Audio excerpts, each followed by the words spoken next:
We are getting calls into our newsroom from viewers that a plane has gone down near the airport. This is the area of Gulfstream Road and Highway 21.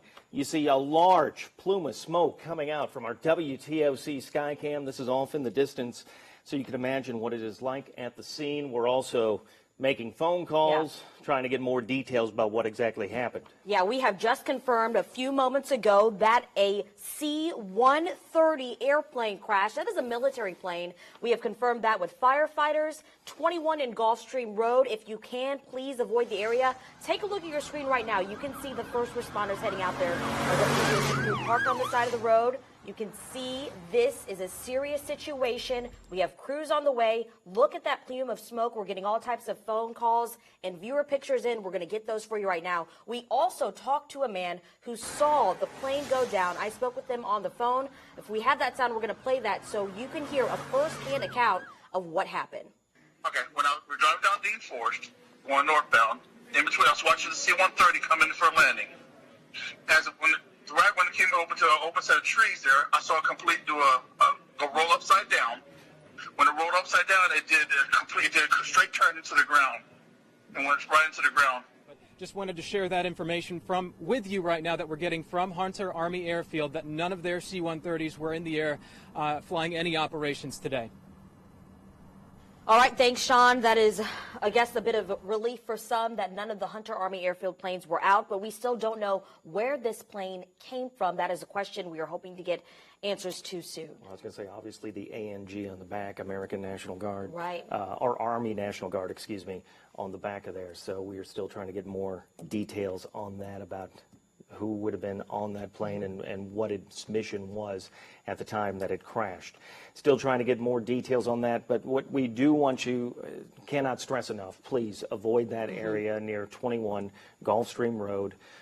Police are going to be out on the scene. This is a picture that was taken from a local convenience store, Parker's out there as well, and as you can see how close that plane crash and that plume of smoke is. So please avoid that area and allow emergency crews to do what they need to get done at this point. That is the biggest thing to stress, is that if you are in the way of this situation, you're preventing the first responders, the emergency crews, from getting to the people who need help and preventing them from starting the cleanup of this plane crash. We really need you to avoid the area as much as possible. We're going to continue to update you right here on air. Of course, we're on all of our digital platforms as well. We're also getting a lot of information from you, the viewers. I spoke with the viewer who watched that plane crash. We want to give you this eyewitness account right now. Take a listen.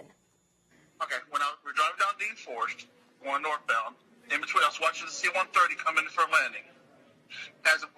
Right when it came over to an open set of trees there, I saw it complete do a roll upside down. When it rolled upside down, it did a straight turn into the ground and went right into the ground. Straight into the ground. And as we have heard, 5 people on board, 2 confirmed dead at this point in that C-130 plane crash near the airport. And that large plume of smoke, as you said, we've been getting so many phone calls, so many pictures being sent in, so many people sending in information to us. We're only trying to give you what we can confirm at this time from legitimate sources, so we don't want to go into too much speculation on anything. We just want people to avoid that area, please, around Highway 21, Gulfstream Road, Dean Forest Road, in that area, to make this as easy for emergency crews to get to the site and continue working on their mission that they need to do now, since this plane has crashed about a little over a half hour ago to go down. We're also checking in right now with our Elizabeth Rollins. She's joining us at the live desk. Elizabeth, you've got a good perspective of this plane because you flew on one of those down to the Virgin Islands in the aftermath of the hurricane. What exactly can you tell us? Well, guys, I do want to kind of clarify some things that we are still working to confirm that this is, in fact, a military plane that's based out of Puerto Rico. We do know that oftentimes this is an indicator of where this plane, where this military aircraft is stationed out of. So we've been trying to call Puerto Rico down there. We have not gotten them on the phone yet. We're still trying to confirm that information. We've also been on the phone with Arizona. There are reports out there that this was headed to Tucson, to the Davis Monthan Air Force Base there. That's the 355th Fighter Wing.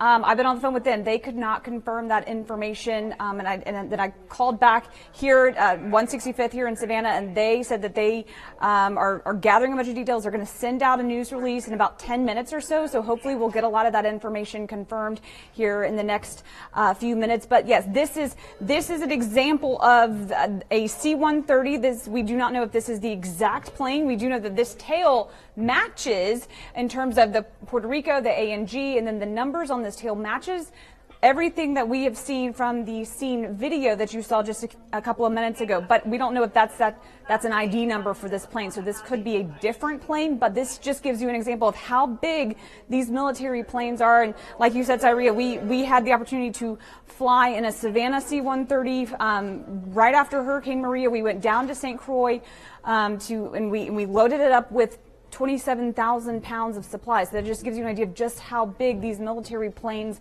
are. They can seat hundreds of people. Sometimes but sometimes if they're carrying cargo, they only carry a few people. So again, we don't know if this plane was carrying cargo. Obviously, we do know that there were at least 5 people on board. But again, we're calling around, trying to get these details, information confirmed. But again, this tail gives us an indication that, and we're just getting this in right now. Okay, so this is the news release. So this news release just came in. Like I said, let me read it real quick. So they said, while performing a training mission, a U.S. C-130 Hercules cargo plane from Puerto Rico Air National Guard crashed around 11:30 today near the Savannah Hilton Head International Airport with 5 people on board. The names will be released as soon as they let their family members know. And then they've sent a board of officers to investigate this accident. So this information just coming in right now here from the 165th Air National Guard here, confirming that this was a cargo plane, C-130, obviously from the Puerto Rico Air National Guard. They are the 156th. So again, that information just coming in now. We'll continue to follow this and keep you updated, guys. We also have several reporters out on the scene. We're going to check in with our Wright Gazaway. He is joining us from near Dean Forest and R.B. Miller Road. Wright, what are you seeing out there? I know there's a lot of first responders and emergency crews kind of rerouting traffic. Yeah, guys, we're going to the media staging area right now. We're crossing over Highway 21 here at Crossgate Road.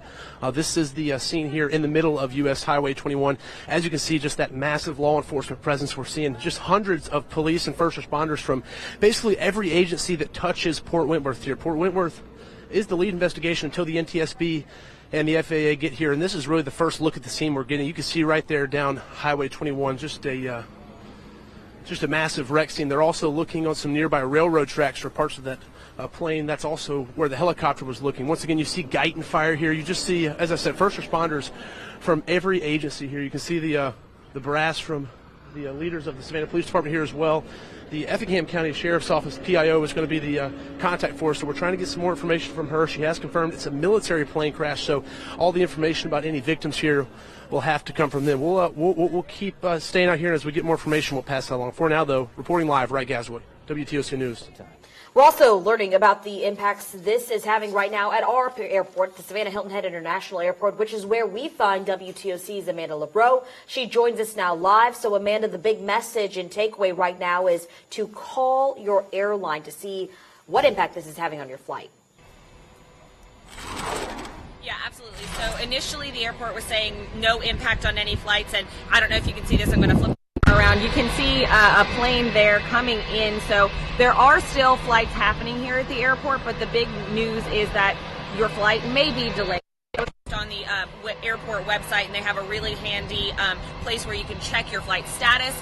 There are about 8 or 10 flights that are probably delayed at this point, so the airport just wants to make sure that you are aware before you come through security. I just got an update from the public relations manager here at the airport, and they say some of the fire crews are still out at that scene, so the airport did help out the local emergency officials there by sending some people from their airport, and they are doing some delays, like we've said. She's going to try to get me an updated timeline of how long those delays could last, if they're expecting to see more as the afternoon goes on, or when all of this could get back to normal. The other big thing, of course, there's construction on I-95, so the airport has been rerouting people coming here for flights through that area where that plane crashed. So if that was your plan, you need to find another way to drive to the airport and then double check that your flight is actually going to be happening, or if it's delayed, that sort of thing. So you need to keep in mind, not only is your flight taking off or taking off on time, but how are you going to get here? And if you have to go through the I-95 traffic that was already with some lane closures, it's obviously going to be even more crowded now that people cannot take that Highway 21 route here to the airport. We'll, of course, keep you updated as we learn more about flights and flight status from here at Savannah Hilton Head International Airport. But for now, we'll send it back to you guys.